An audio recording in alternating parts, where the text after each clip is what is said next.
എടാ ദാസ, എന്താടാ വിജയ? എടാ നമുക്കിങ്ങനെ സൈക്കിളിൽ പോയാൽ മതി. നമുക്കൊരു വണ്ടിയിലും വാങ്ങിക്കാം. നമുക്കെന്നാ ലോൺ ഇട്ടൊരു വണ്ടി എടുത്താലോ? ലോൺ നിന്റെ പേരിൽ തന്നെ ആയിക്കോട്ടെ. ഞാൻ 1000 നക്ഷത്രക്കാരനല്ലേ, എനിക്ക് ലോൺ എടുക്കാൻ പറ്റൂല. അതുകൊണ്ട് ലോൺ നിന്റെ പേരിൽ തന്നെ ആയിക്കോട്ടെ. അയ്യോ, ഞാൻ 3 നക്ഷത്രക്കാരനല്ലേ, എനിക്ക് ലോണേ പറ്റൂല.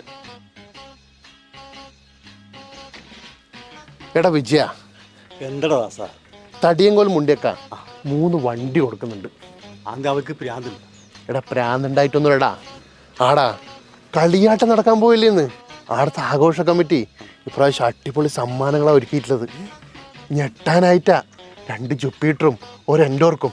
അത് കൂടാണ്ടുണ്ടല്ലോ, TV ഉണ്ട്, ഫ്രിഡ്ജ് ഉണ്ട്, വാഷിംഗ് മെഷീൻ ഉണ്ട്, ഫാൻ ഉണ്ട്, അങ്ങനെ ഒരുപാട് സമ്മാനങ്ങളുണ്ട് ഇപ്രാവശ്യം.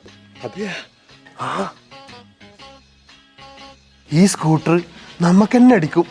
Fridge, washing machine, LED TV. Show നമ്മൾ അങ്ങ് സൂയിക്കും.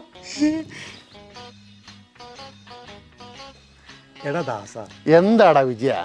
എടാ ഈ പൊട്ടിയെന്ന് നമുക്ക് നേരത്തെ തോന്നാം. എല്ലാത്തിനും അതിൻ്റെതായ സമയമുണ്ട് വിജയ.